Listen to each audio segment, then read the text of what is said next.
విధంగా ప్రకటన గ్రంథం 3వ అధ్యాయం. ప్రకటన గ్రంథము 3వ అధ్యాయము 7వ వచనం నుండి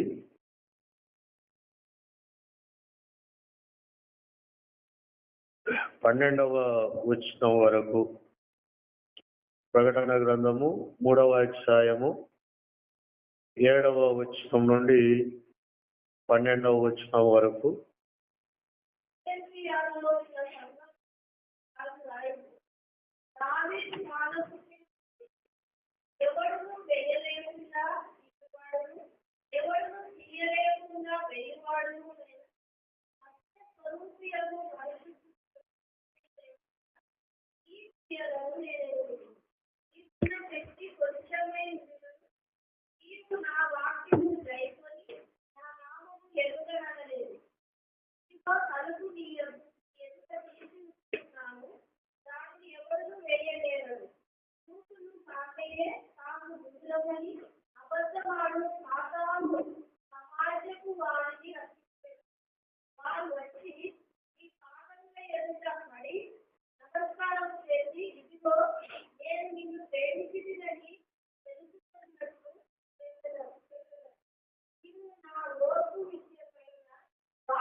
ఏడు సంఘాలకు దేవుడు రాసినటువంటి 7 ఉత్తరాలు.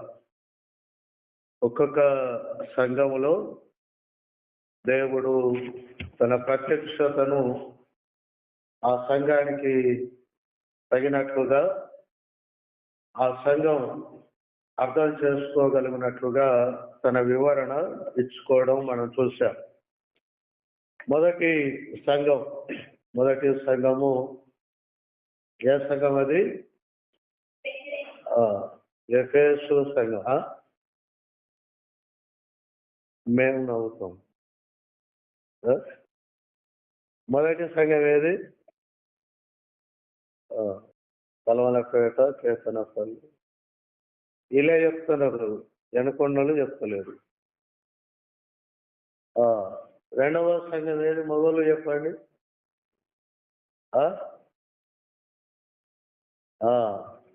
స్ఫురణ. మూడవ సంఘము పెర్గమం. 4వ సంఘం తుయతైరా సంఘం. 5వ సంఘం. 6వ సంఘం ఈరోజు నేను మీకు చెప్తాను. ఫిలదెల్ఫియా. ఏం పేరు? ఏదో ఆ పేర్లు పాడుగాను అన్నట్టుగా ఆ ప్రాంతంలో అటువంటి పేర్లు ఉన్నాయి. మన ప్రాంతంలో మనకు అలవాటైన పేర్లు ఇవి. ఆనాడు ఆసియా ప్రాంతంలో వారు పెట్టుకున్నటువంటి పేర్లు అవి. 6వ సంఘం ఫిలదెల్ఫియా సంఘం. దీనికి ముందు 5వ సంఘం. ఏ సంఘం? 5వ సంఘము సార్దీస్ సంఘం. ఈ సార్దీస్ సంఘములో 3 రకాల ప్రజలు ఉన్నారు అని చెప్పాను. 3 గుంపులు సార్దీస్ సంఘములో. ఒక గుంపు ఏమిటి?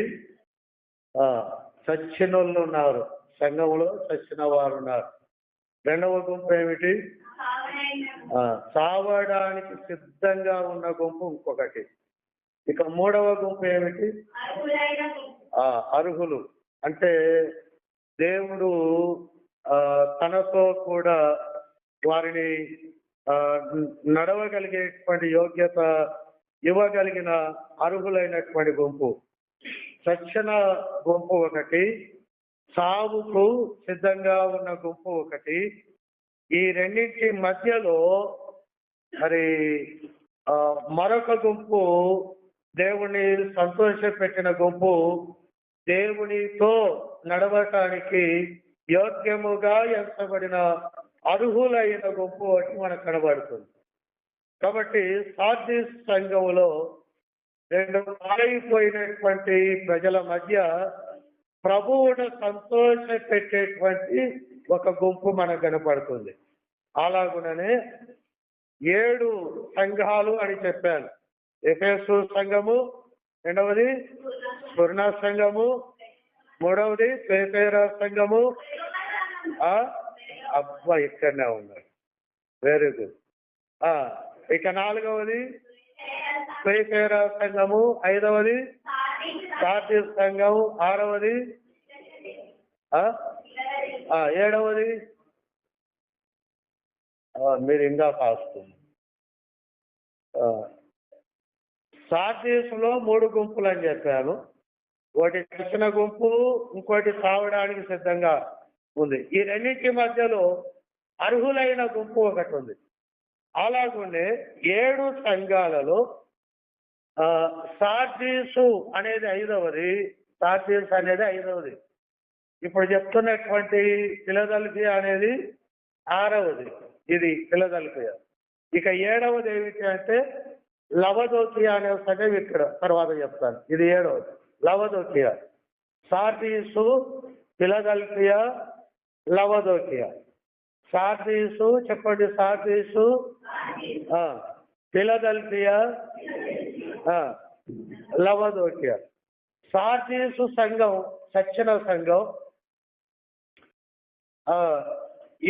ఈ 7వది లవదోకియా.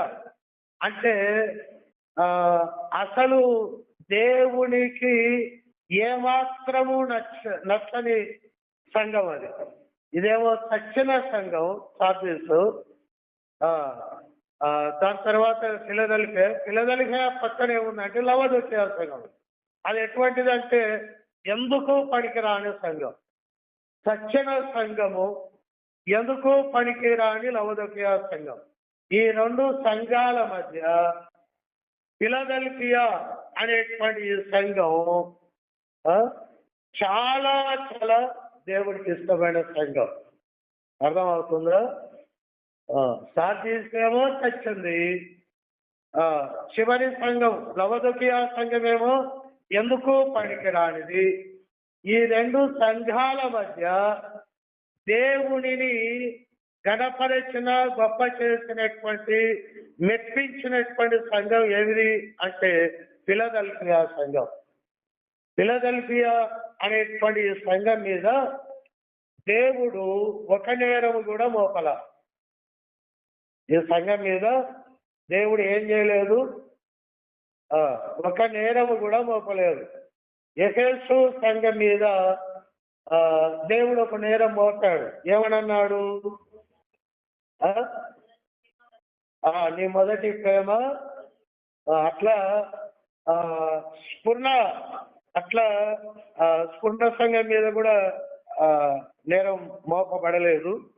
2వ సంఘం, తర్వాత 5వ సంఘం, ఈ రెండింటి మీద దేవుడు నేరాలు మోపలేదు. 7 సంఘాలలో నేరము మోపబడకుండా నిలవబడినటువంటి సంఘము ఫిలదెల్ఫియా సంఘం. కాబట్టి దానికి ముందు ఫిలదెల్ఫియా సంఘానికి ముందు సార్దీసు, ఇది చచ్చిన సంఘం.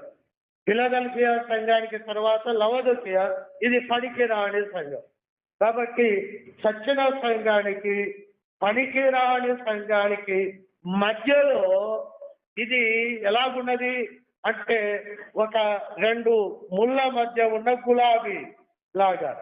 గులాబీ చూస్తే అది చాలా అందంగా ఆకర్షణీయంగా ఉంటుంది. కానీ దాని కింద ముళ్ళులు ఉంటాయి. అలాగున చచ్చిన సంఘమైన సార్దీసు, తర్వాత దేవుడికి అసలు పనికిరాకుండా పోయిన లవదొకియ, ఈ రెండు సంఘాలు ముళ్ళు లాంటివి. ముళ్ళ లాంటి ఈ రెండు సంఘాల మధ్య గులాబీ లాంటి సంఘమే ఫిలదెల్ఫియా సంఘం. అది సాధ్యమయ్యింది. ఫిలదెల్ఫియా సంఘానికి అది సాధ్యమయ్యింది. కాబట్టి విశ్వాసులు దేవుని కొరకు చచ్చిన విశ్వాసుల మధ్య, దేవునికి ఎంత మాత్రము ఉపయోగపడినటువంటి విశ్వాసుల మధ్య ఒక గులాబీలాగా దేవుడిని ఆకర్షించి ఆనందపరచగలిగినటువంటి విశ్వాసిగా నీవు జీవించడం అది వీలవుతుంది అని ఫిలదెల్ఫియా సంఘం మనకు బోధ చేస్తుంది. కాబట్టి వాళ్ళు ఇలాగున్నారు, వీళ్ళు ఇలాగున్నారు, ఎవరిని చూసినా అసలు వాక్య క్రమంలో ఎవరు నాకు కనబడడం లేదు, కాబట్టి నేను కూడా వాళ్ళలో ఒకటిలాగా కలిసిపోతాను అని అనుకో. ఫిలదెల్ఫియా సంఘం అలాగునా లేదు. కనుక ఫిలదెల్ఫియా సంఘం అంటే దేవుడికి చాలా చాలా ఇష్టమైన సంఘం. దాని మీద దేవుడు నేరము ఒక్కటి కూడా మోపలేకపోయాడు. కాబట్టి అది దేవునిని మెప్పింప చేసిన సంఘము. నీ జీవితం నా జీవితం అలాగున ఉండాలని దేవుడు కోరుకుంటూ ఉన్నాడు. ఆది కాండములో మనం గమనిస్తే తీయక్కర్లేదు, కానీ ఆది కాండము 6వ అధ్యాయములో లోకమంతా పాడైపోయింది. లోకమంతా వారి ఇష్టము చొప్పున, వారి ఆలోచన చొప్పున పెళ్లిళ్ళు చేసుకొనుచు, నారు నాటుకొనుచు, ఇల్లు కట్టుకొనుచు, వారి యొక్క లోకములో వారు తృప్తిగా తినుచు త్రాగుతూ ఉండగా, ఆ జనాభా మధ్యలో నోవహు అనేటువంటి ఒక మనిషి ఆచరములో దేవుడి కొరకు నీతిమంతుడుగా బ్రతికాడు. దేవుడే సాక్ష్యం ఇచ్చాడు, నువ్వొక్కడివే నా దృష్టిలో నీతిమంతుడివి అని అన్నాడు. కాబట్టి ఈ సంఘము కూడా అలాంటిదే. దీనికి ముందు కాలంలో చచ్చిన సార్దీసు సంఘం ఉంది. దీని తర్వాత కాలములో దేవునికి పనికిరాని లవదొకియా సంఘం ఉంది. కానీ ఈ రెండింటి మధ్య, ఈ ముళ్ళ లాంటి రెండు సంఘాల మధ్య ఫిలదెల్ఫియా అనే సంఘం ఒక గులాబీ లాగా వికసించి దేవునిని గణపరిచినట్లుగా మనం చూస్తాం. ఫిలదెల్ఫియా అనేటువంటి గ్రీకు మాటకు అర్థం ఏమిటంటే సహోదర ప్రేమ అని అర్థం. ఫిలదెల్ఫియా ఫిలియోస్ అంట, సహోదర ప్రేమ అని అర్థం. కాబట్టి ఇది ప్రభువును ప్రేమించిన సంఘం, సంఘములో ఉన్నటువంటి తోటి వారిని ప్రేమించిన సంఘం. ఇది తన వ్యక్తిగత జీవితంలో దేవుని క్రమాన్ని ప్రేమించిన సంఘం. కనుక సహోదర ప్రేమ అనే అర్థము కలిగి ఉన్నట్లుగా ఈ ఫిలదెల్ఫియా అనేటువంటి స్థలానికి పేరు వచ్చింది. మరి ఈ యొక్క ఫిలదెల్ఫియా సంఘం చాలా ఏమనాలి అంటే కొండ ప్రాంతం మీద కట్టబడిన సంఘం. సార్దీసు కూడా అలాంటిదే. సార్దీసు కొండల మధ్యలో కట్టబడిన పట్టణం అని చెప్పాను. అందుకే దాని భద్రత చాలా గొప్పగా ఉండింది. సార్దీస్ అనేటువంటి ఆ పట్టణం సీ లెవెల్ అనగా సముద్ర మట్టానికి 1500 అడుగుల ఎత్తులో కట్టబడింది. 1500 అడుగుల ఎత్తులో కట్టబడిన పట్టణం అది సార్దీస్. కానీ ఫిలదెల్ఫియా అనేటువంటి పట్టణం మటుకు ఆ ఆ, సముద్ర మట్టమునకు 900 అడుగుల ఎత్తులో పర్వతాల మీద కట్టబడిన పట్టణం. ఆ పట్టణం మీదకి వెళ్ళి ఒకసారి అలా తొంగి చూస్తే ఆ లోయలు, ఆ పట్టణం కింద ఉన్నటువంటి పచ్చదనం, ఆ పట్టణం చుట్టూ ఉన్నటువంటి పంటలు, వాటి మధ్యలో ప్రవహించేటువంటి నదీ ప్రవాహము, దాన్నంతటినీ చూసి అది ఒక చిన్న పరలోకము తీరు కనపడేదట. అది ఆ ఏమాత్రము కూడా ఏమనాలి, మనిషి బాధపడేటట్లు ఇసుమంతా కూడా వాతావరణం ఉండేది కాదు. ఆ 900 అడుగుల ఎత్తులో కట్టబడిన ఫిలదెల్ఫియా అనే ఆ పట్టణపు పై భాగానికి వెళ్ళి కిందికి తొంగి చూస్తే ఒక చిన్నపాటి పరలోకం. ఆ విధంగా ప్రజలందరినీ అది ఆనందపరిచింది. కానీ ప్రభువును నమ్మిన సంఘములోని వారు కూడా ఆ పట్టణమునంతటినీ సృజించిన దేవదేవుణ్ణి ఆనందపరచగలిగినారు.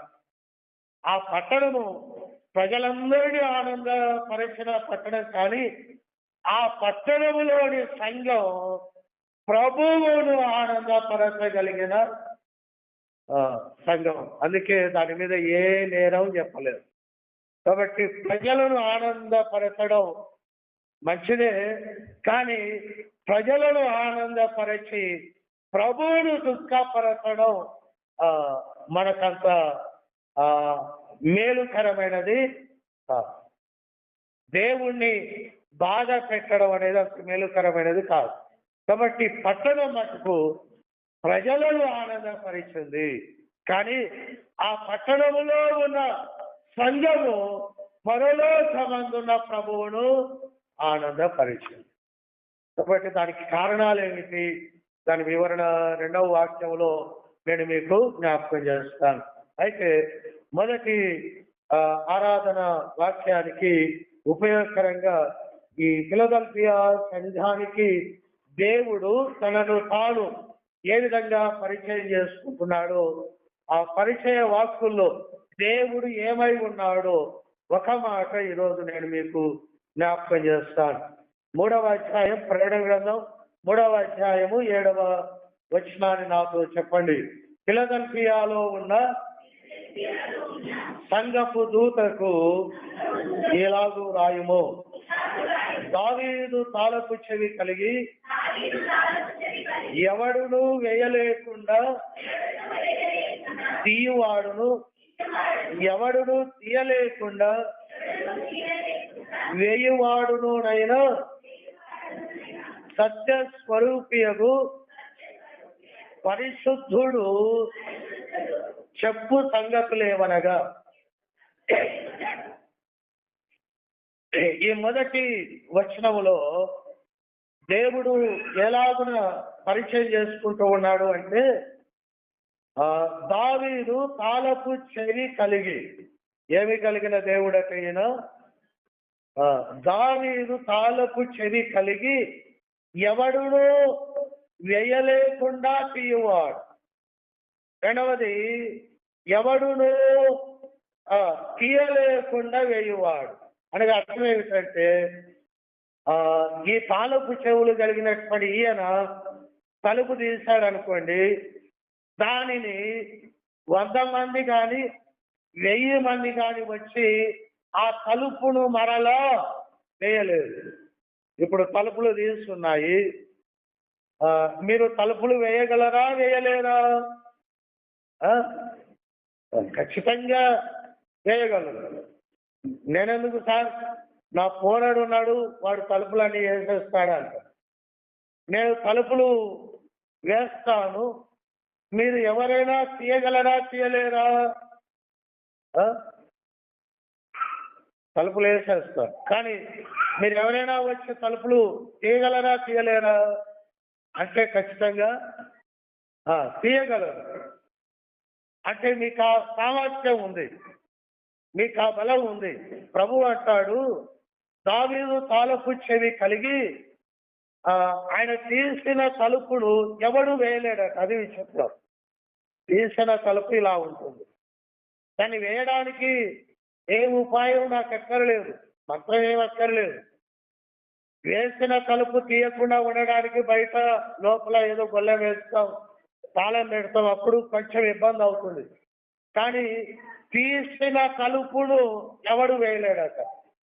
ఆయన తీశాడు అంటే ఇక ప్రపంచమంతా ఏకమై వచ్చిన అందరూ కలిసిన ఆ తలుపు వేయలేరు. అది ఆయన ఆ తలుపుని తీస్తే ఆ తలుపుకి ఇవ్వగలిగినటువంటి సామర్థ్యం అది. అలాగనే ఆయన తలుపు వేస్తే ప్రపంచమంతా ఏకమై వచ్చిన ఆ తలుపును తిరిగి తీయలేదు. అట్టివాడు ఏమి కలిగి ఉన్నాడు అంటే చెప్పండి. దావీదు తాలపు చెవి కలిగి. కాబట్టి తలుపులు, తాళపు చెవులు ఇవి ఇక్కడ మనకు కనబడేటువంటి మాటలు. తలుపులు, తాళపు చెవులు. ఈయనకు తలుపులు వేయగలడు, తీయగలడు. వేస్తే ఎవరు తీయలేడు, తీస్తే ఎవరు వేయలేరు. ఈయన చేతిలో తాళపు చెవులు ఉన్నాయి. తాళపు చెవి ఎవరి దగ్గర ఉంటుందంటే ఆ ఇంటి యజమానుని చేతిలో తాళపు చెవి ఉంటుంది. ఎవరైనా ఊరికి వెళ్ళాలి, ఒక 4 రోజులు పెళ్లికో పేరంటానికి ఎక్కడికో వెళ్ళాలి అంటే మీరు అన్ని వేస్తారు, మీ పిల్లలు బ్యాగులు పట్టుకుంటారు, నువ్వేమో తలుపు వేసి ఆ తాళపు చెవిని, ఆ తాళపు చెవుల గుర్తిని నీ దగ్గర భద్రంగా పెట్టుకుంటారు. ఒకవేళ మీ పిల్లలు వచ్చి నాకు ఆ తాళపు చెవుల గుర్తి ఇవ్వమంటే మీరు ససేమిరా ఇవ్వాలి. అది తప్ప ఏమైనా ఇవ్వడానికి ఇష్టపడతారు. ఎందుకంటే ఆ తాళపు చెవుల గుర్తి ఎక్కడైనా పొరపాటున పడిపోయింది అనుకోండి, మరలా నీ ఇంటి తలుపులను తీసుకోవడానికి చాలా ఇబ్బంది పడవలసి వస్తుంది. కాబట్టి తాళపు చెవి ఎవరి దగ్గర ఉంటుంది? ఆ ఇంటి బాధ్యత మోసే వ్యక్తి మీద తాళపు చెవి ఉంటుంది. ఆ ఇంటి అంతటిని నడిపించేటువంటి వ్యక్తి చేతులలో ఆ ఇంటి మీద సర్వ హక్కులు, అధికారము కలిగినటువంటి ఆ వ్యక్తి చేతిలో తాళపు చెవులు ఉంటాయి. కాబట్టి ఇక్కడ ఫిలదెల్ఫియా అనేటువంటి ఆ ప్రాంతంలో ఉన్న సంఘానికి దేవుడు తనను తాను ఏమని పరిచయం చేసుకుంటున్నాడంటే, నేను ఇంటి అంతటికి అధికారిని. ఎలా అంటే నేను దావీదు తాళపు చెవులు కలిగిన వాడను. ఆ ఇల్లంతా నా స్వాధీనములో ఉంది. ఆ ఇంటిలోనికి నా అనుమతి లేకుండా ఎవడు ప్రవేశించలేడు. ఆ ఇంటి తలుపు నేనే తీస్తాను, తీస్తే ఎవడు వేయలేడు. ఆ ఇంటి తలుపులు నేనే వేస్తాను, నేను వేస్తే ఇంకెవడు తీయలేడు. నేను ఆ ఇంటికి సర్వాధికారిని. నేను ఆ ఇంటికి సర్వాధికారిని. కాబట్టి ఈ సంఘానికి ఫిలదెల్ఫియా అనగా సహోదర ప్రేమ అనే పేరు కలిగిన ఈ సంఘానికి ప్రభువు ఎలాగున పరిచయం చేసుకుంటూ ఉన్నాడు అని అంటే, నేను సర్వాధికారి. నేను ఎవరిని? సర్వాధికారి. నీ ఇంటికి నువ్వు యజమానుడు, నీ ఇంటికి నువ్వు యజమానురాలు. నీ ఇంటికి నువ్వు యజమానిగా ఎలా మారావు? నీ ఇంటికి నువ్వు యజమానురాలిగా ఎలా మారావు? దానికి ఒక చరిత్ర ఉంది. నేను ఫలానా ఇంట్లో పుట్టాను, పెరిగిన తర్వాత చదివిన తర్వాత ఉద్యోగం, ఆ తర్వాత వివాహం, ఆ తర్వాత నేను సొంతంగా ఇల్లు కట్టుకున్నాను. ఆ ఇంటికి నేనే. దానికి ఒక చెప్పుకోవడానికి ఒక చరిత్ర ఉంది. అలాగున ఇక్కడ ప్రభువు ఆ సంఘానికి తనను తాను పరిచయం చేసుకుంటూ మరోసారి వెలకండి. దావీదు తాళపు చెవి కలిగి ఎవడును వేయలేకుండా తీయవాడును, ఎవడును తీయలేకుండా వేయువాడునైనా సత్య స్వరూపియగు పరిశుద్ధుడు చెప్పు సంగతులేవనగా. కాబట్టి తాళపు చెవులు గలవాడను, వేయగలిగిన వాడను, తీయగలిగిన వాడను, ఆ ఇంటిలోనికి ఎవడు ప్రవేశించకుండా నేను కాపుగా ఉన్నవాడను, ఆ ఇంటి మీద నేను సర్వ హక్కులు కలిగినటువంటి వాడను అని తనను గురించి ఆ సర్వాధికారి చెప్పుకుంటూ ఉన్నాడు.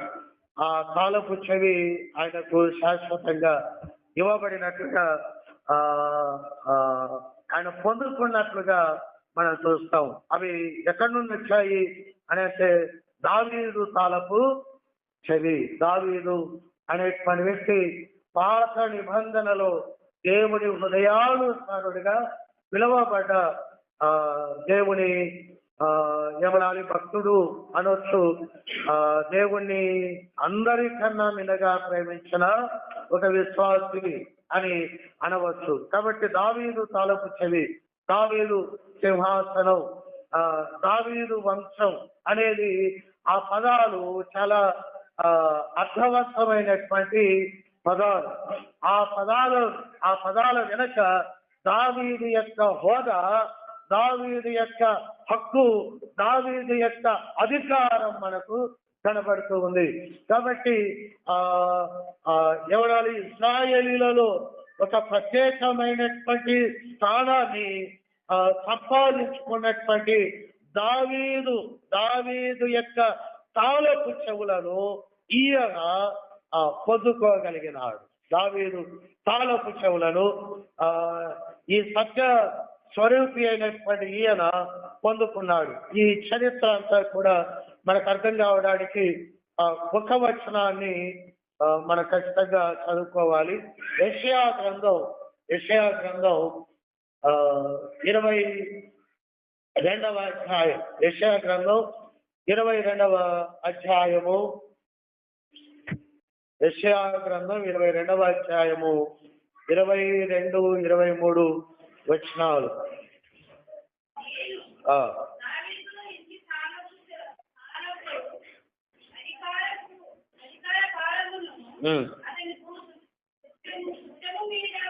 చూడండి, నేను పలకని నాతో చెప్పండి. నేను దావీదు ఇంటి తాళపు అధికార భారమును అతని భుజము మీద ఉంచదను.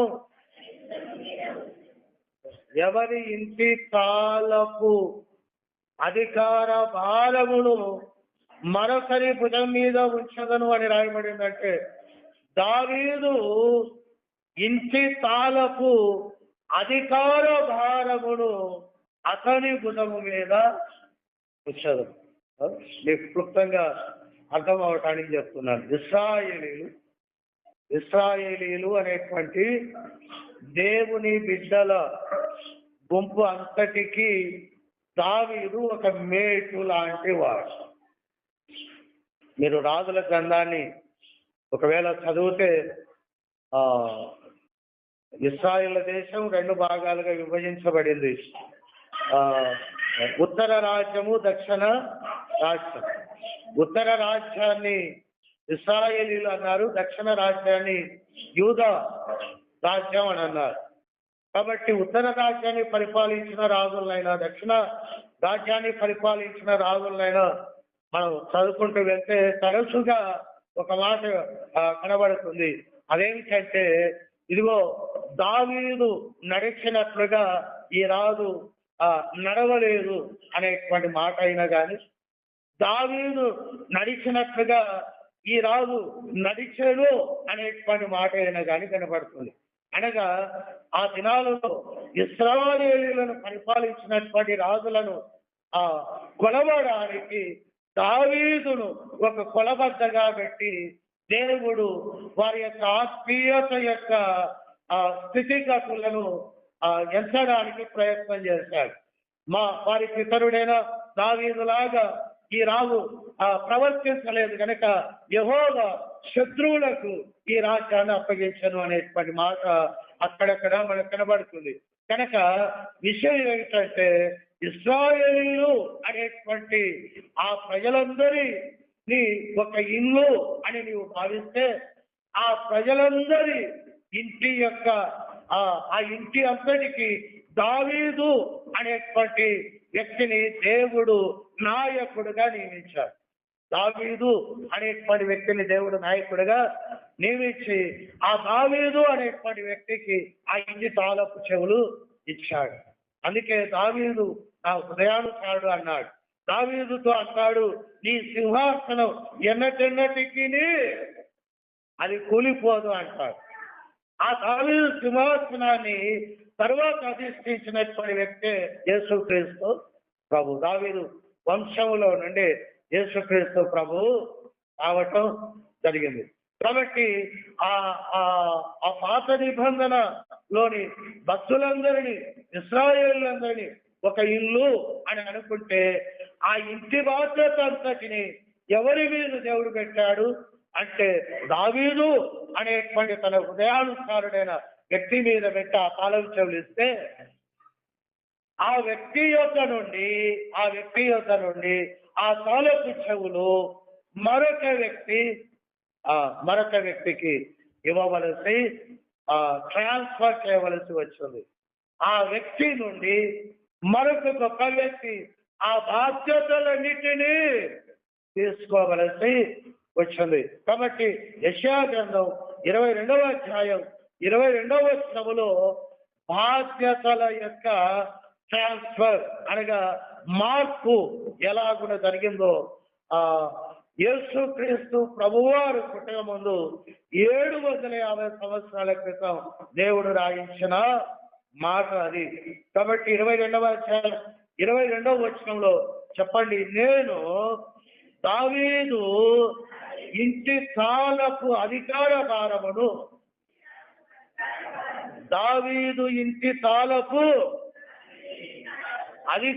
భారమును అతని భుజము మీద ఉంచదను. అతడు తీయగా ఎవడునూ మూయగలడు, అతడు మూయగా ఎవడునూ తీయగలడు. ఆయనే ఎవరు? యేసు ప్రభు.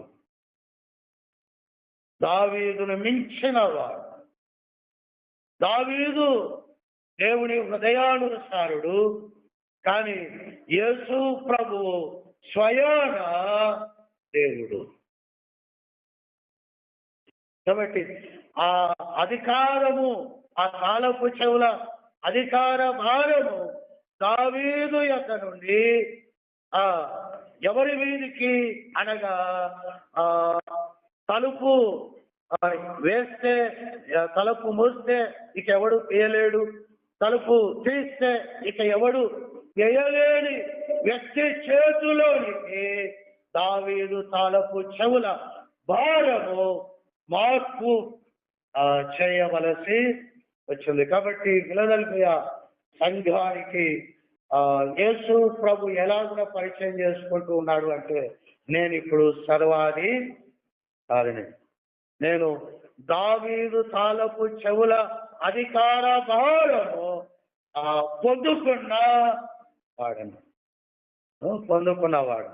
ఈ పదాలు మనం జాగ్రత్తగా ఆలోచన చేస్తే, తీసుకున్నవాడు కాదు. నీ చేతిలో తాళపు చెవి ఉంది, నీ కొడుకు వచ్చి లాగేసుకున్నాడు. అప్పుడు నువ్వేమంటావు అంటే, నేనే పోగొడతావురా, నీకు దండం పెడతా, ఇదిగో నీకు బింగోలు కొనిస్తా, తాళపు చెవి ఇచ్చేయండి.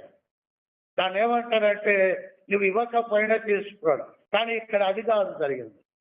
దావీదు తాళపు చెవుల భారాన్ని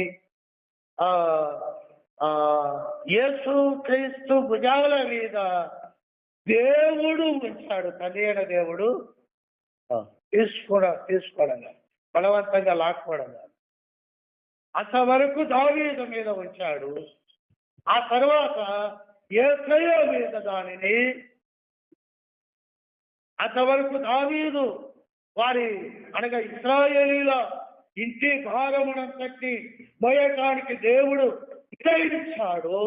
ఆ తరువాత యేసు ప్రభు వారిని ఇశ్రాయేలీల ఇంటి భారము మాత్రమే కాదు కానీ లోకములో ఉన్నటువంటి ప్రతి వ్యక్తి ఆ వసుదైక కుటుంబముగా మార్చి వారి భారములన్నిటిని మోయగలగల యేసయ్య మీద ఆ తాళపు చెవుల భారాన్ని దేవుడు అనగా తండ్రి అయిన దేవుడు ఉంచాడు.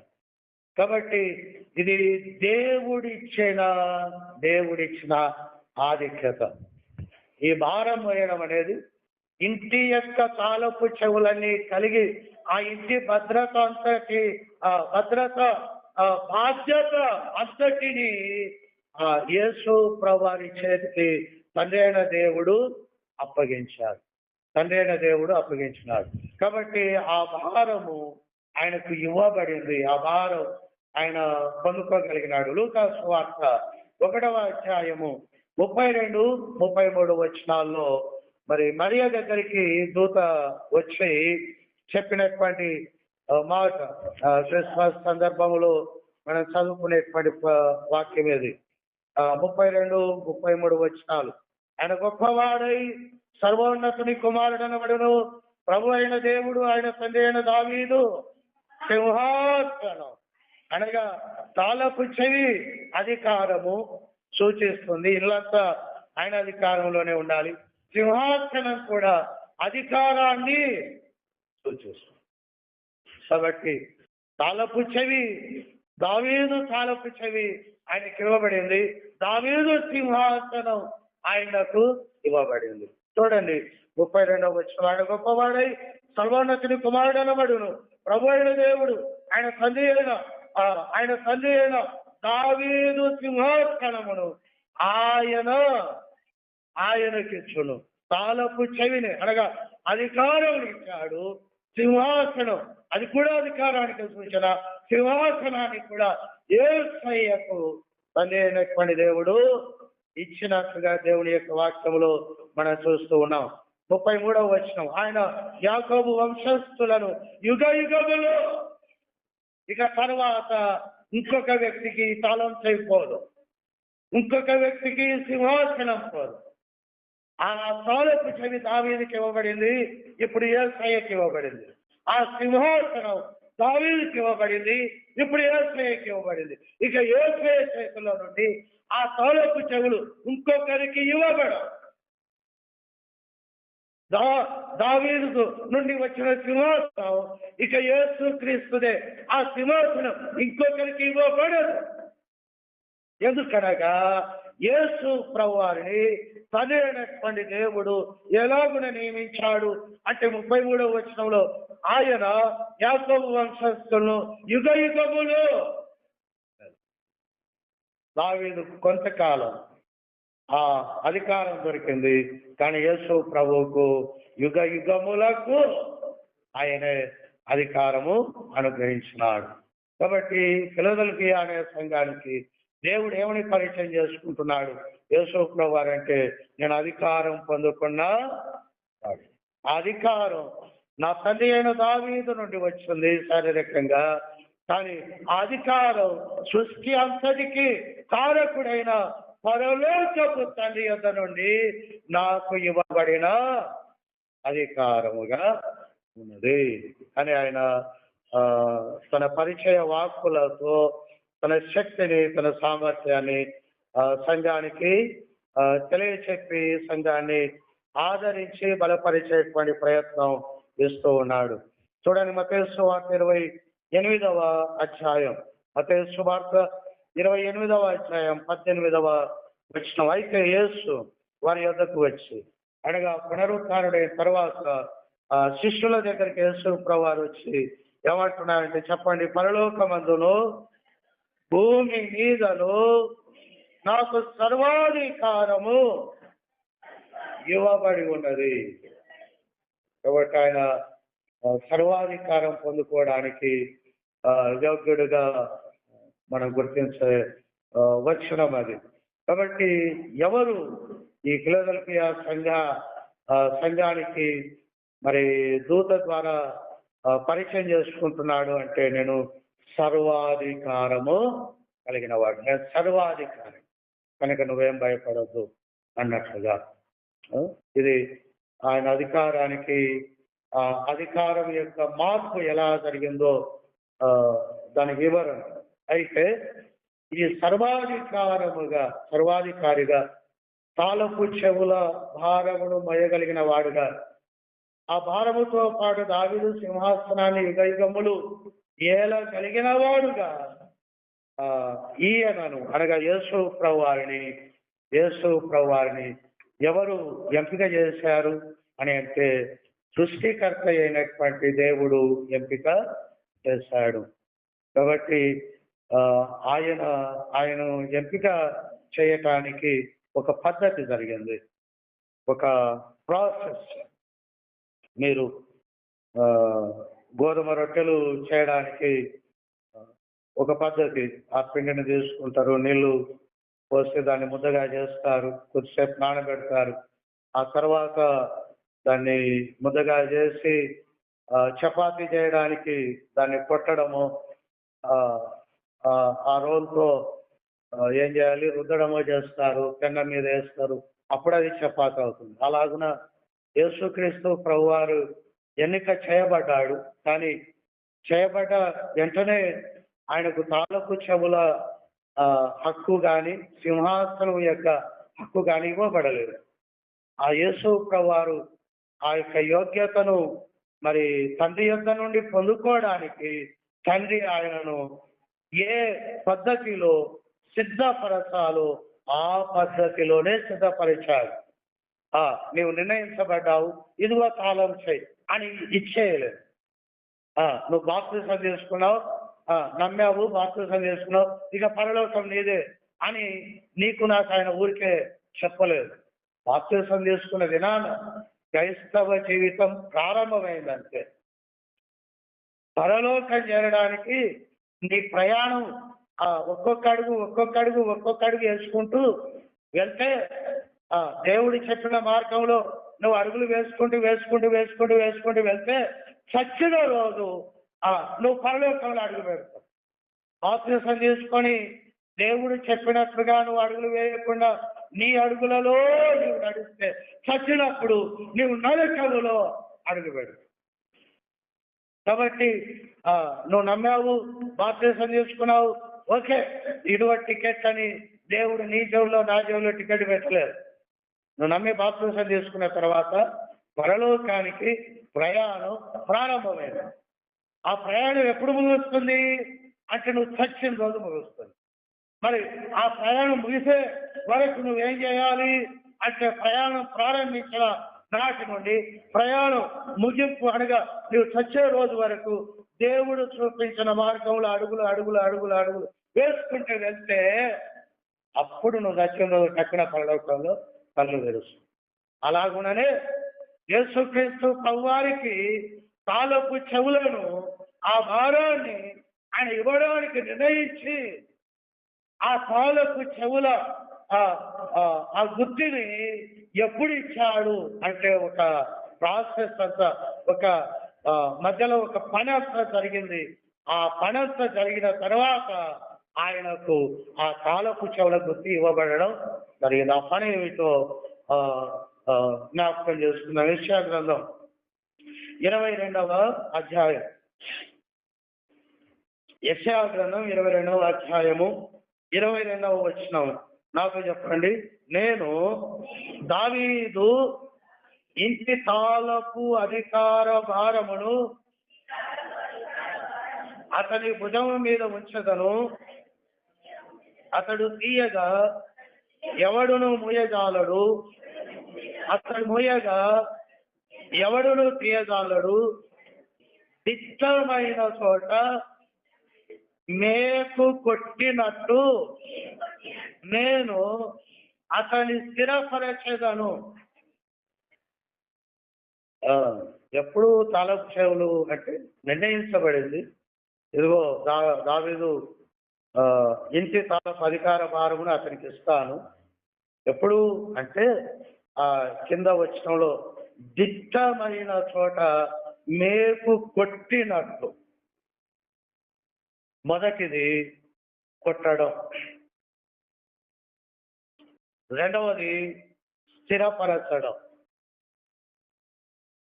ఈయన తాళపు చెవుల భారమును మోయాలి అంటే ఆ తాళపు చెవుల భారము ఎవరైతే ఇస్తున్నారో ఆయన మోసేవాడిని దిట్టమైన చోట కొట్టాలి. దిట్టమైన అంటే గట్టిగా ఉండే చోట. మేకు ఎక్కడ కొట్టాలి అంటే ఏదైనా వస్తువు వేలాడదీయాలంటే ఎక్కడంటే అక్కడ కొట్టు.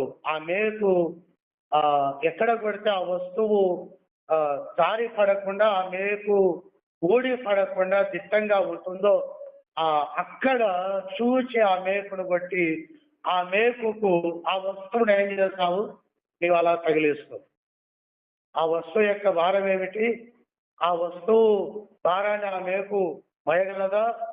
ఆ మేకును దిగగొట్టడం కానీ మేకు కొట్టిన స్థలం అది వస్తువును మేకును మోయగలిగినటువంటి స్థలమేనా అని నీ విధాలుగా ఆలోచన చేసి ఆ మొలను బట్టి ఆ మేకును బట్టి అప్పుడు దాని మీద నీవు దేనినైతే వేలాడదీయాలనుకున్నావో ఆ వస్తువును వేలాడదీస్తావు. అలాగున దావీదు ఇంటి తాళపు అధికార భారమును మోయడానికి ఏర్పరచబడినటువంటి యేసుక్రీస్తుకు ఆ తాళపు చెవుల గుత్తిని ఇవ్వటానికి ముందు ఇచ్చే ఆయన తీసుకునే వ్యక్తిని కొట్టినాడు. ఇచ్చే ఆయన తీసుకునే వ్యక్తిని కొట్టినాడు. దిట్టమైన స్థలములో ఆయనను కొట్టినాడు. ఎక్కడ కొడితే ఈ యేసు ప్రభువారిని ఎక్కడ కొడితే ఆ యేసు ప్రభువారు దావీదు ఇంటి తాళపు అధికార భారమంతా మోయటానికి యోగ్యుడిగా ఉంటాడో అక్కడ యేసుక్రీస్తు ప్రభువారిని ఆ తాళపు చెవుల భారములు ఇవ్వాలి అని నిర్ణయం చేసుకునేటువంటి తండ్రి ఈ కుమారుడైన యేసుడు కొట్టాడు. తాళపు చెవుల గుర్తుని తీసుకోవడానికి, అధికారాన్ని తీసుకోవడానికి, ఇంటి అంతటి మీద అజమాయిషి చలాయించడానికి ప్రతి ఒక్కరికి ఆనందమే, సంతోషమే, అది ఘనతే.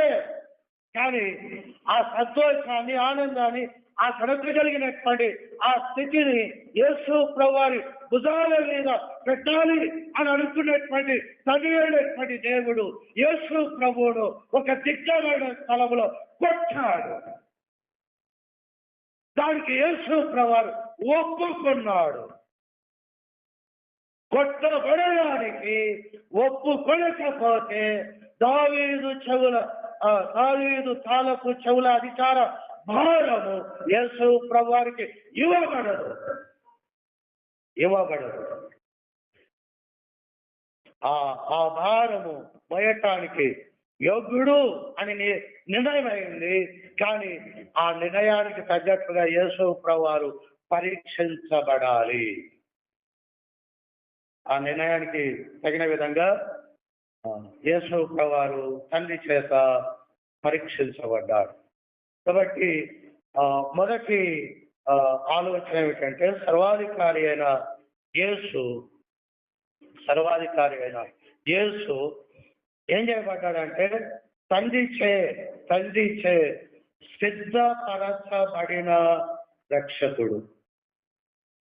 తండ్రి చే సిద్ధపరచబడిన రక్షకుడు. తండ్రి ద్వారా దావీదు ఇంటి తాళపు చెవుల భారమును మోయడానికి నిర్ణయించబడిన ఈ కుమారుడైన యేసు ప్రభు తండ్రిచే, ఈ పదాలు మీరు గుర్తు పెట్టుకోవాలని మరలా చెప్తున్నారు. తండ్రిచే సిద్ధపరచబడిన రక్షకుడు. ఎలా సిద్ధపరచబడ్డాడు? దిట్టమైన స్థలములో కొట్టబడి. దిట్టమైన స్థలములో మనందరి మీద అధికారం పొందిన యేసయ్య దిట్టమైన స్థలంలో కొట్టబడ్డాడు. ఆ స్థలం కల్వరి గిరి. కల్వరి గిరి మీద, శిలువ మీద కొట్టబడ్డాడు. వచ్చే గుడ్ ఫ్రైడే రోజు ఏ మాటలు మనం వింటాం. ఆయన ఊరికి అధికారం తీసుకోలేదు. కొట్టబడకుండా తండ్రి ఆ అధికారాన్ని తన కుమారుడైనటువంటి యేసుక్రీస్తుకు ఇవ్వలేదు. ఆయన కొట్టబడాలి అంటే ఆయన జన్మించాలి. దేవుడుగా దేవునితో దేవదూతలతో పాపమే కనపడని వినపడని ఆ పాపపు స్పర్శే లేనటువంటి ఆ పరలోకాన్ని వదిలి ఇదిగో ఈ పాప శరీరంతో ఆయన దిగి భూమి మీదకి వచ్చాడు. ఊరికే ఆ గుత్తి, ఆ అధికారపు గుత్తి యేసు ప్రభుకి ఇవ్వబడలేదు. ఆయన కొట్టబడాలి అంటే ఆయన ఈలాగున ఈ మట్టి శరీరంలో రావలసి వచ్చింది. కన్య మరియ గర్భమున ఇష్టమైన స్థలంలో కొట్టబడడానికి ఎవడంటే వాడిని కొట్టడానికి వీల్లేదు. ఇష్టమైన స్థలములో కొట్టబడడానికి ఈయన యోగ్యుడుగా జన్మించాలి. దేవుడు భూమినంతటినీ చూశాడు. దావీదు తాలపు చెవుల భారమును, అధికార భారము చేయగలిగిన వాడు ఎవరైనా ఉన్నాడా అని దేవుడు భూమి అంతటా వెదకగా రోమా పత్రిక 3:23 ఏ భేదం లేదు, అందరూ పాపము చేసి దేవుడు అనుగ్రహించు మహిమను. అందరూ పాపలే. ఎవడు మోస్తాడు దావీదు తాలపు చెవుల అధికార భారములు, ఆ ఇంటి భారములు, ఆ పరిశుద్ధుల భారములు? ఎవరిని చూసినా ఆదాము మొదలుకొని ఏ నరుడు కూడా దేవుని దృష్టిలో యోగ్యమైనటువంటి వాడు లేడు. కాబట్టి ఆ దిట్టమైన స్థలములో దావీదు తర్వాత మరొక మనిషిని ఏమైనా నిర్ణయం చేస్తావా అని వెతికితే ఆ వెతుకులాటలో ఆ తండ్రికి ఎవరు కానరాలేదు, కనపడలేదు. కాబట్టి తన కుమారుడు కనిపించాడు. ఈయన యుగయుగములు ఆ స్థలములో కట్టబడితే యుగయుగములు ఆ అధికార భారములు మయగలటానికి యోగ్యుడిగా ఉన్నాడని ఆయన తన కుమారుని ఎన్నిక చేసుకున్నప్పుడు ఆ ఎన్నికను కుమారుడు సంతోషముగా అంగీకరించి ఆయన కొట్టబడడానికి యోగ్యమైనటువంటి రీతిలో కన్య మరియ గర్భమున ఆయన భూమి మీద జన్మించవలసి వచ్చింది.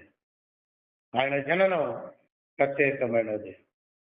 భూమి మీద జన్మించిన ఏ వ్యక్తి జన్మించని విధానములో కొట్టబడటానికి యోగ్యమైనటువంటి రీతిలో ఆయన తన జననం కన్య మరియ గర్భమున ఆయన మరి జన్మించడానికి ఇష్టపడ్డాడు. ఆయన ఎంత తగ్గించుకున్నాడు. 6 అడుగుల ఆజానుబాహుడు. యోగులలో 6 అడుగుల కన్నా తక్కువ ఎవరు ఉండరట. అంటే దేవుడు అంత చక్కటి శరీర ఆరోగ్యం తన బిడ్డలకు ఆయన అనుగ్రహించినాడు. కాబట్టి సర్వ సృష్టికర్త సర్వ కాలములలో సర్వ స్థలాలలో చూడగలిగినటువంటి దేవాది దేవుడు కన్య మరియ గర్భములో పిండముగా ఒక నలుసుగా ఊరికనే ఆయన అధికారం పొందుకోలేదు.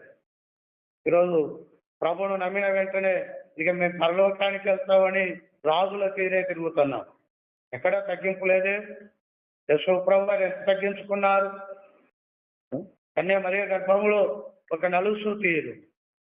నీవు నేను ఎలాగున మాసాలు తల్లి గర్భంలో ఉన్నామో ఆయన కూడా ఓపికతో ఎక్కడ కన్య మరియ గర్భంలో ఆయన ఉండవలసి వచ్చింది. ఉన్నాడు. గలిబిలి చేయలేదు, తొందర పడలేదు. ఆయన జన్మించిన తర్వాత ఇంకెందుకు ఆలస్యం అని ఆ పట్టబడినటువంటి స్థలానికి వెంటనే ఎగబాకలేదు. 33.5 సంవత్సరాలు భూమి మీద నరులుగా ఉన్నటువంటి మన శరీరంలో ఆయన జీవించి, మన శరీరంలో మనము పోరాడినటువంటి ప్రతి శరీర సంబంధమైన కోరికలతో ఆయన 24 గంటలు పోరాడినాడు. కానీ పాపము లేకుండా జీవించాడు. కొట్టబడాలి అంటే నీలాగా నాలాగా పడిపోతే అక్కడ కొట్టలేడు. అక్కడ యోగ్యమైనటువంటి స్థలంలో ఈయన ఉండలేడు. కాబట్టి ఆ యోగ్యమైన స్థలంలో ఉండి కొట్టబడటానికి యోగ్యమైనటువంటి వ్యక్తిగా ఈయన ఏం చేయబడ్డాడు అంటే జన్మించినాడు. 33.5 సంవత్సరాలు యోగ్యముగా జీవించినాడు. సమయం అయింది. అప్పుడు ఎక్కడ కొట్టబడాలో అక్కడికి మానవులందరి పాపాన్ని తన భుజాన దేవుడు మోపాడు. ఇక నడు అన్నాడు. అదే గుడ్ ఫ్రైడే. ఇక నడు. 33.5 సంవత్సరాలు పాపము లేకుండా నడిచాడు. 33.5 సంవత్సరములో ఆ చివరి రోజు గుడ్ ఫ్రైడే రోజు మానవులందరి పాపాలను తన నెత్తిన పెట్టుకొని ఆయన గొల్గొతా కొండకు ఆయన నడక సాగింది. యెషయా గ్రంథం 53వ అధ్యాయం. యెషయా గ్రంథం 53వ అధ్యాయం.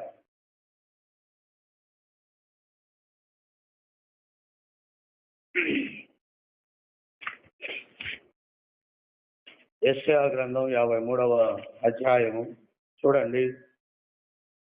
10వ వచనం నాతో పలకండి. అతని నలుగగొట్టుటకు యెహోవాకు ఇష్టమాయను. అతని నలగగొట్టుటకు అర్థమైందా? కొట్టడానికి తండ్రికి ఇష్టమైంది. 33.5 సంవత్సరాలు జీవించినాడు. ఆయన పరిశుద్ధుడైన దేవుడు కదా, పక్షపాతం లేని దేవుడు కదా. తన కుమారుడైనటువంటి యేసుక్రీస్తు ప్రభువారు భూమి మీద జీవించిన ప్రతి క్షణాన్ని తరచి చూచి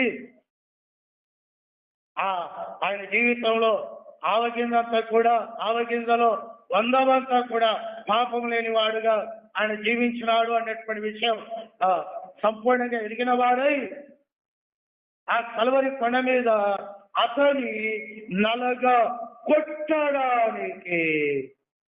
కొట్టడానికి యెహోవాకు ఇష్టమైనది. ఆయన కొట్టాడు, ఈయన కొట్టబడ్డాడు. ఊరికనే అధికారపు తాలపు చెవుల భారం ఈయనకు ఇవ్వబడలేదు. ఆయనకు ఒక ఉద్దేశం ఉంది. ఆ ఉద్దేశానికి తగిన రీతిలో తండ్రి నిర్ణయానికి తగినట్లుగా 33.5 సంవత్సరాలు జీవించిన తర్వాత ఆ చివరి రోజు లోకములో ఉన్నటువంటి వారందరి పాప భారాన్ని ఆయన తన భుజాలు వేసుకొని నడవడం ప్రారంభించినప్పుడు ఆయనలో పాపము లేదు. మన కొరకు ఆయన పాపముగా చేయబడ్డాడు కనుక ఆయన యోగ్యమైనటువంటి స్థితిని చూచి తన కుమారుడైనటువంటి యేసుక్రీస్తును కలవరి కొండ మీద తండ్రి అయినటువంటి దేవుడు నలుగా కొట్టెను.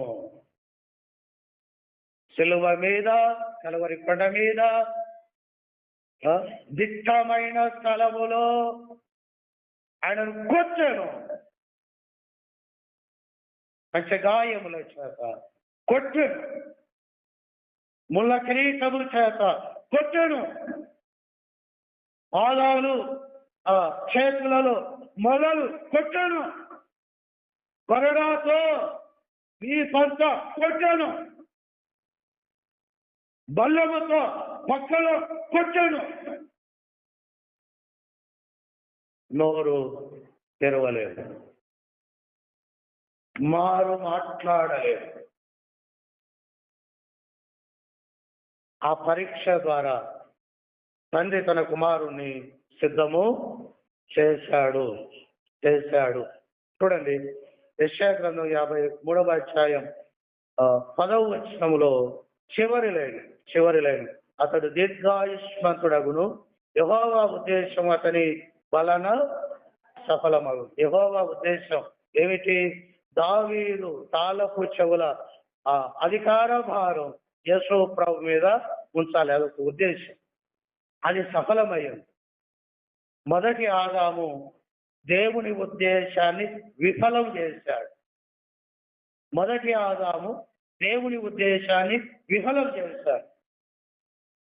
అలానా చెట్టు యొక్క పండు తినొద్దు, తినదినమున నీవు నిశ్చయముగా చావు. మొదటి ఆదాము జీవితంలో దేవుని ఉద్దేశం కాదు, కానీ ఆ ఉద్దేశాన్ని దేవుని ఉద్దేశాన్ని మొదటి ఆదాము విఫలం చేశాడు. కానీ కడపటి ఆదామైన యేసు ప్రభు దేవుని ఉద్దేశాన్ని సఫలము చేశాడు. దేవుని ఉద్దేశాలను సఫలము చేయడానికి యేసుక్రీస్తు అనేటువంటి దేవుడి కుమారుడు దిట్టమైన స్థలములో కొట్టబడెను. కాబట్టి ఎంత బలంగా కొట్టబడ్డాడు అంటే మాటలు లేవు. ఆ మాటలు చూస్తే బాధ అనిపిస్తుంది. చూడండి, 3వ వచనం, యెషయా గ్రంథం 53వ అధ్యాయము 3వ వచనం. అతడు తృణీకరింపబడిన వాడాడు. మనుషుడు ఏమయ్యాడట? పాపం చేశాడా? ఎవడి సొమ్ము దోచుకున్నాడు చెప్పండి? గుడివారికి చూపునిచ్చాడు, కుంటివారికి కాళ్ళనిచ్చాడు, ఇబ్బందుల్లో ఉన్నటువంటి కుష్ఠరోగులను స్వస్థపరిచి తిరిగి కుటుంబ సభ్యులుగా మార్చాడు. భూమి మీద ఎవడూ చేయనటువంటి పరలోక సంబంధమైనటువంటి బోధన చేశాడు. అటువంటి వ్యక్తి ఏ విధంగా కొట్టబడ్డాడు అంటే చూడనొల్లడి తృణీకరింపబడిన ఏడవగా పనికిమాలినోడు ఆ విధంగా కొట్టబడ్డాడు. ఆయన ఎవరు కేర్ చేస్తలేరన్నారు. చూడనొల్లని వాడుగా మనుషుల విసర్జింపబడను, వ్యసనాక్రాంతుడు గాను, వ్యాధి అనుభవించేవాడు గాను, మనుషులు చూడనొల్లని కొట్టబడ్డాడు.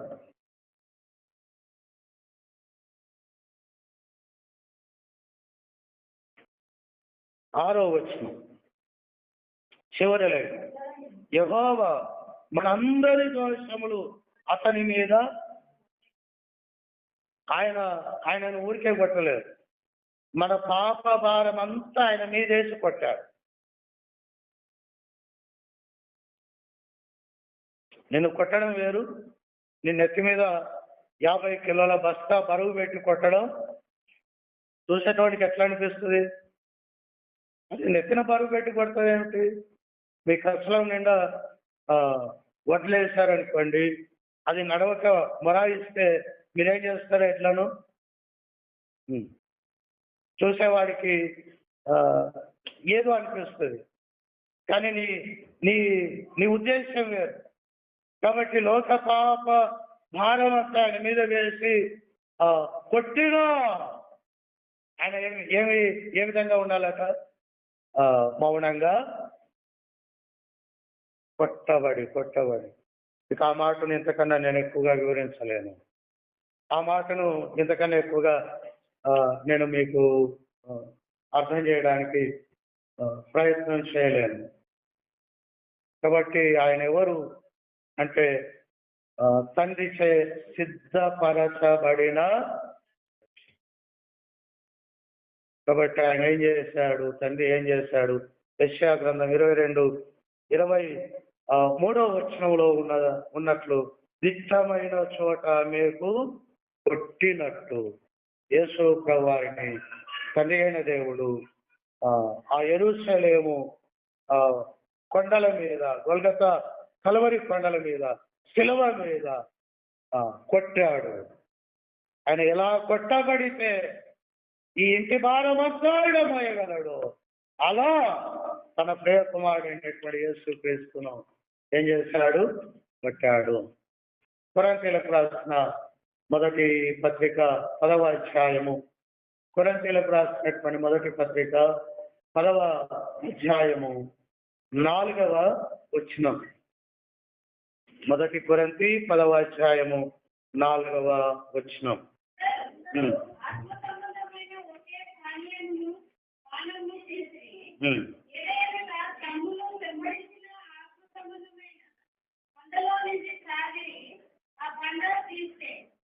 ఆ బండ ఎవరండి? ఆత్మ సంబంధమైన బండలోనిది. బండలో నుండి ఏమి తాగారు ఇశ్రాయేలు? నీరు తాగారు కదా. ఆత్మ నిబంధనలో నిర్గమాకాండం 17వ అధ్యాయంలో నీరు తాగారు కదా. ఆ నీరు ఎలా వచ్చింది బండలో నుండి అంటే, దేవుడు అన్నాడు మోషేతో, ఆ బండను కొట్టు అన్నాడు. ఆ బండను ఏం చేయాలి? కొట్టకపోతే నీళ్లు రావు.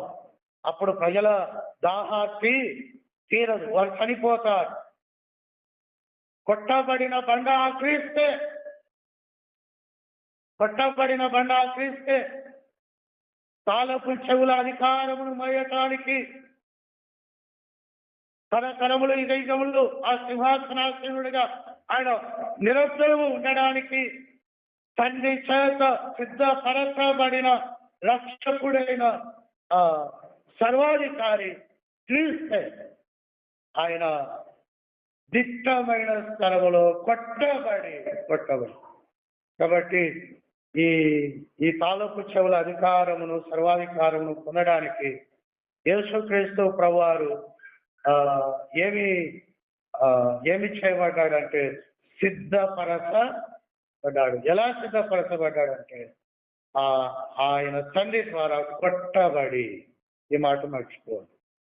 హి వాజ్ బీటన్. ఆయన కొట్టబడ్డారు. ఇక ఎట్లా కొట్టారంటే మీరు అర్థం చేసుకోవాలి, మీరు ఆలోచన చేయాలి, మీరు ఆయనను స్తుతించి ఆరాధన చేయాలి. ఆ విధంగా కొట్టబడడం ద్వారా ఆయన ఆ తాళపు చెవులు పొందడానికి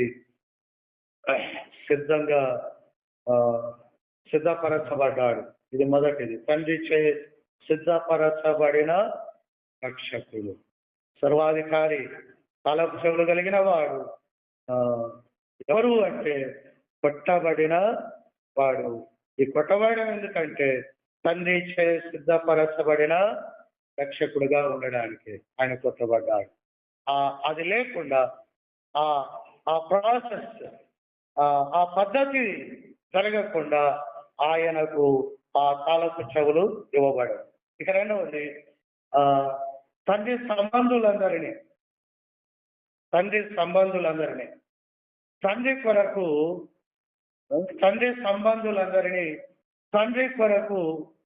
సిద్ధపరచగలిగినవాడు. మొదటిది తండ్రిచే సిద్ధపరచబడిన రక్షకుడు. ఇక రెండవది తండ్రి సంబంధులందరినీ. అంటే తండ్రి సంబంధులు అంటే మనమందరం తండ్రి సంబంధులమే, దేవుడే మన సృష్టికర్త. కాబట్టి తండ్రి సంబంధులందరినీ తండ్రి కొరకు సిద్ధపరచగలిగిన రక్షకుడు. అది ఎలా జరిగింది అని అంటే యెషయా గ్రంథం 22వ అధ్యాయం, యెషయా గ్రంథం 22వ అధ్యాయము 23వ వచనం. చెప్పండి, నాతో చెప్పండి. దిట్టమైన చోట మేకు కొట్టినట్లు నేను అతని స్థిరపరచెదను.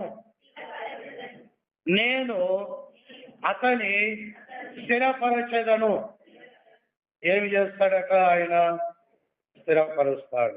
అందుకే యేసు ప్రభువును సిద్ధపరిచినాడు. దేనికి అనగా తాలూకు చెవుల అధికార భారమును మోయడానికి. ఎలా అంటే దిట్టమైన చోట కొట్టి. రెండవ మాట ఏమిటంటే కొట్టి సిద్ధపరిచాడు. రెండవ మాట అతన్ని స్థిరపరిచాడు. దేనికి స్థిరపరిచినాడు అంటే తండ్రి సంబంధులందరినీ తండ్రి కొరకు సిద్ధపరచడానికి రక్షకుడుగా స్థిరపరిచినాడు. యేసు తప్ప భూమి మీద ఇంకొక రక్షకుడు.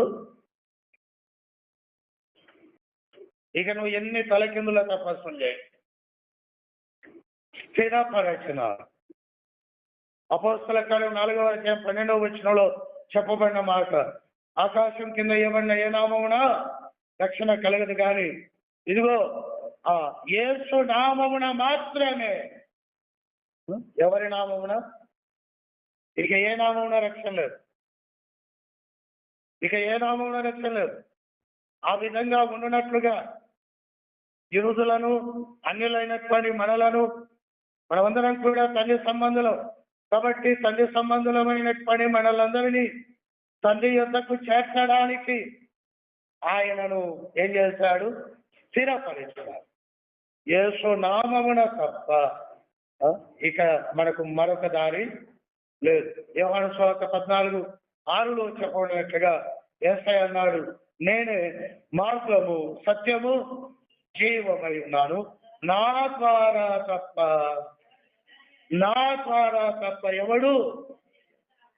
ఇక నువ్వు ఏమన్నా చెప్పు, నువ్వు ఎన్ని మాటలన్నా చెప్పి నన్ను గెలవచ్చు, నన్ను ఓడించినానన్న తృప్తితో నీవు దాటి వెళ్ళవచ్చు, కానీ నీకు పరలోకము లేదు.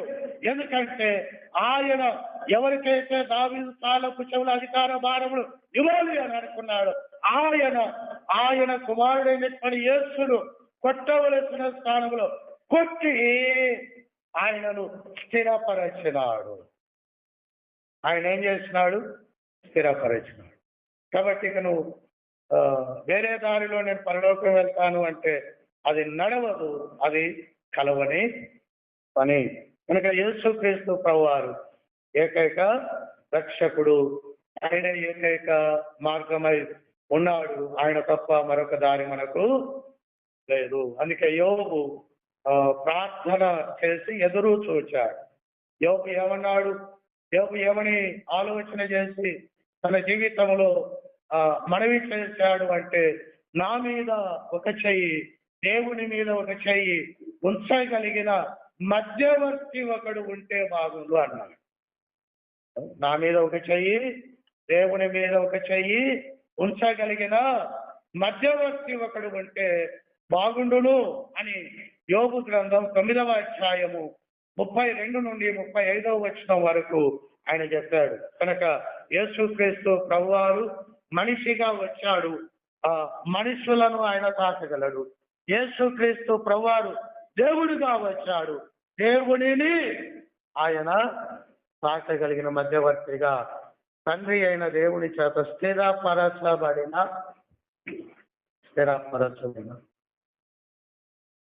కాబట్టి యేసు సర్వాధికారి. ఎలా అని అంటే, తండ్రి చేత సిద్ధపరచబడిన రక్షకుడు.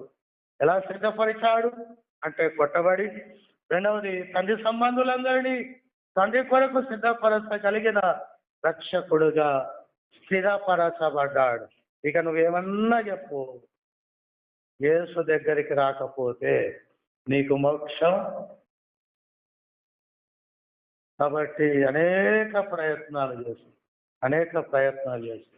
ఆర్ఆర్కే మూర్తి అనే బాపన ఆయన ఈ మధ్య ఒక ఆయన పోస్ట్ పెట్టారు. చాలా మంది మాదిగా వాళ్ళు, తక్కువ కులం వాళ్ళు యేసయ్యను నమ్ముతున్నారు అని వారి మీద కత్తి కట్టారు. మరి నమ్మిన బ్రాహ్మణుల సంగతి ఏంటి? బాపనులు నమ్మారుగా.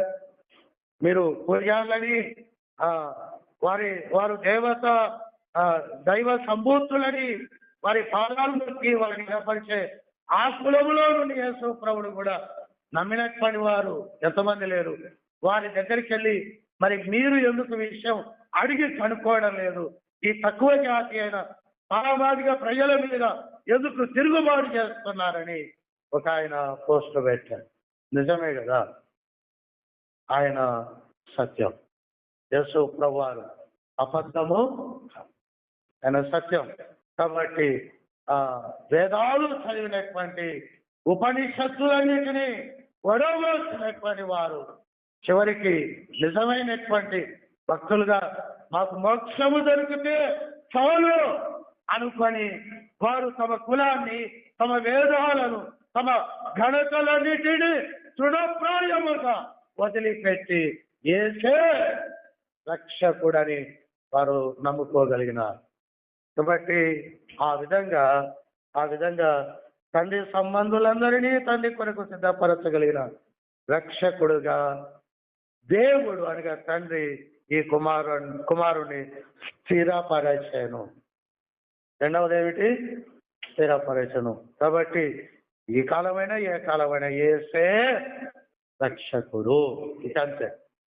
ఇక ఏ మార్గము పరలోకానికి లేదు. ఆయనను స్థిరపరచినట్లుగా దేవుని యొక్క వాక్యంలో మనం చూస్తాం. తిమోతికి రాసిన మొదటి పత్రిక 2వ అధ్యాయం 5-6 వచనాల్లో దేవునికి మనుషులకు మధ్యవర్తి ఒక్కడే, ఆయనే క్రీస్తు యేసు అను నరుడు అని రాయబడి ఉంది.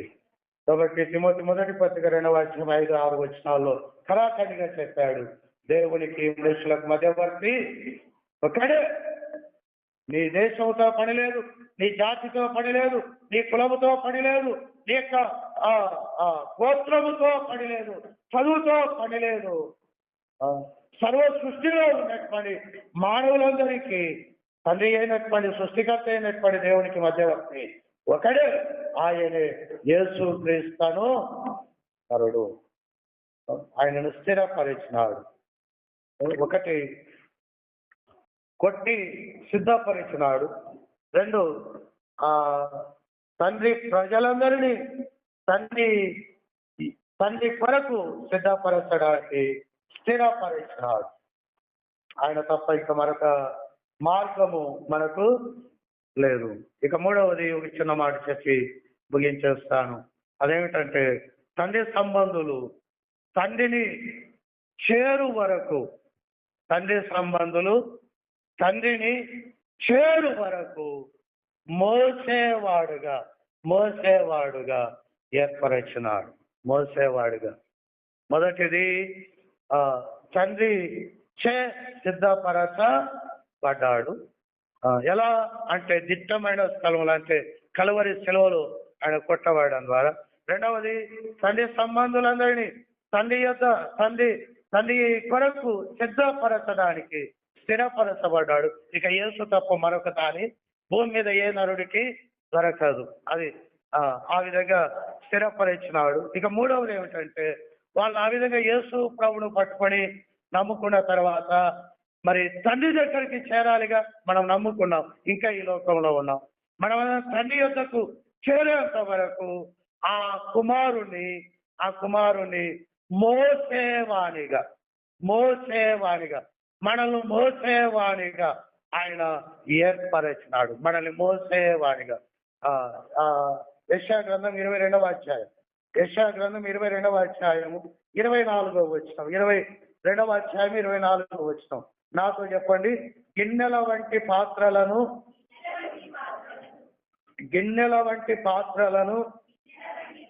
బుట్ల వంటి సమస్తమైన చిన్న చెంబులను కలుగుతున్నారా? చెప్పండి. గిన్నెల వంటి పాత్రలను, బుట్ల వంటి సమస్తమైన చిన్న చెంబులను. ఇదేమిటి? ఈ పాత్రలు ఏమిటి? ఈ బుడ్లు ఏమిటి? ఈ చెంబులు ఏమిటి అని మీరు అనుకుంటారు, మనం అనుకుంటామని కింద రాస్తున్నాడు. చెప్పండి. అనగా అతని పితరుల సంతాన సంబంధులకు పిల్ల జల్లలందరినీ, పిల్ల జల్ల అంటారు కదా, ఆ బోళ్ళు ఏమిటి, ఆ బుడ్లు ఏమిటి, ఆ చిన్న చెంబులు ఏమిటి, వల్ల ఏమిటి అంటే అనగా అతని పితరుల సంతాన సంబంధులకు పిల్ల జల్లలందరినీ చెప్పండి అతని మీద వేలాడించెదరు.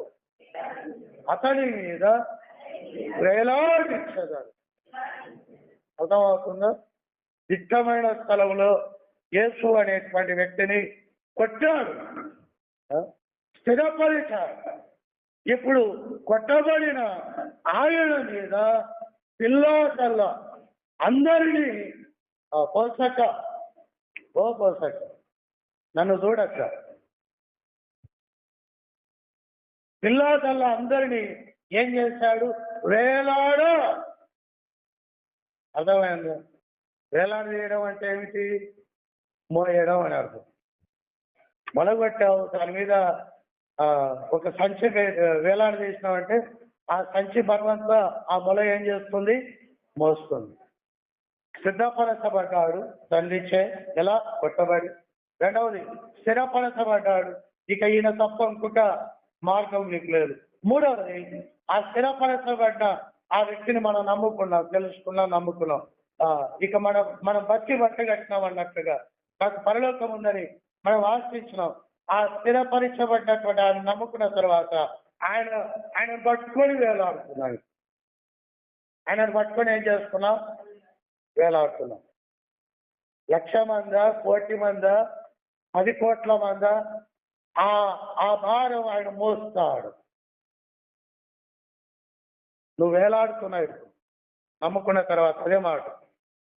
అనగా అతని పితరుల సంతాన సంబంధులకు పిల్లకల్లా అందరినీ అతని మీద వేలాడించారు. అతని మీద వేలాడించారు. మనం ఆయన పట్టుకొని వేలాడుతాం, ఆయన మనల్ని మోస్తాం.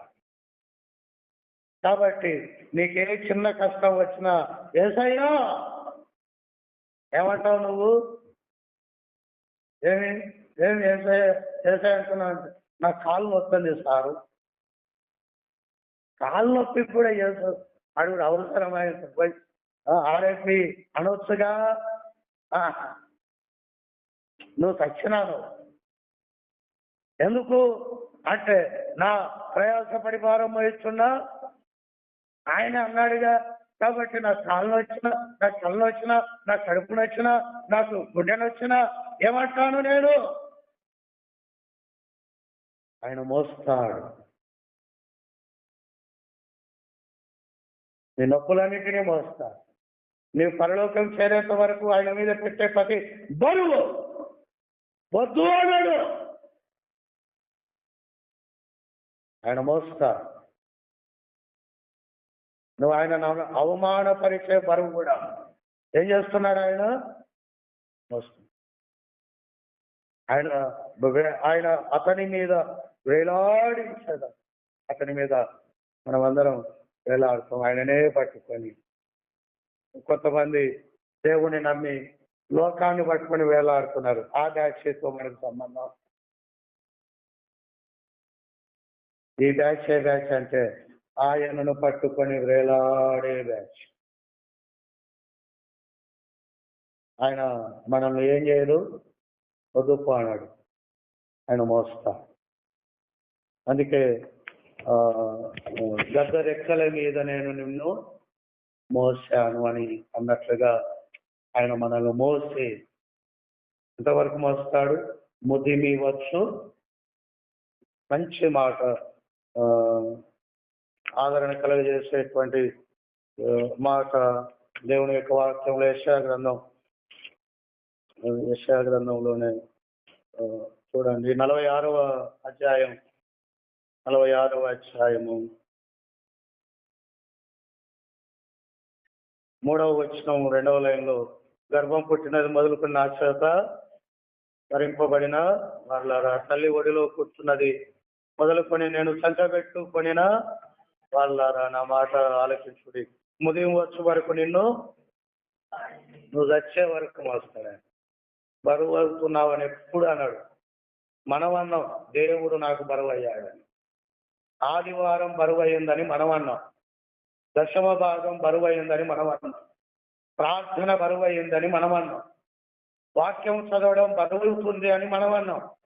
ఇంతసేపు మందిరంలో కూర్చోవడం బరువు అవుతుంది అని మనం అన్నాం. కానీ ఆయన ఎప్పుడు అనలా నువ్వు బరువు అయ్యావని. వేలాడ ఇస్తా. ఆయనను పట్టుకొని మనం వేలాడుతూ ఉన్నాం. ఎవరి వరకు అంటే మనము పరలోకము చేరేంత వరకు. నువ్వు వేలాడిన ఆయన ఏమన్నాడు అంటే, బరువు అయింది ఇక వదిలేయి అని అన్నాడు ఆయన. కాబట్టి సర్వాధికారిగా అధికారం తాళపు చెవులను పొందుకున్నటువంటి ఈయన మొదటిగా తండ్రి చేత సిద్ధపరచబడ్డాడు, అలా కొట్టబడి. రెండవది, తండ్రి వారిని అందరినీ తండ్రి యొద్దకు చేర్చడానికి స్థిరపరచబడ్డాడు. మూడవది, తండ్రి వారందరూ తండ్రి యొద్దకు చేరే దినం వరకు మోయటానికి ఆయన కాబట్టి ఆయన బాధ్యత ఉంది. నువ్వు పరలోకం చేరేంత వరకు నేను మోస్తాడు ఆయన వద్దు అనే దేవుడు కాదు. కాబట్టి అంత మంచి దేవుడు, నీ దేవుడు నా దేవుడు, నీ రక్షకుడు నా రక్షకుడు కనుక ఆయన మనం స్తుతించి ఆరాధన చేద్దాం. కళ్ళు మంచండి, ప్రభుని అందరం కలిసి స్తుతిద్దాం, ప్రభును గణపరుద్దాం. ఇదిగో దావీదు తాలూకు చెవుల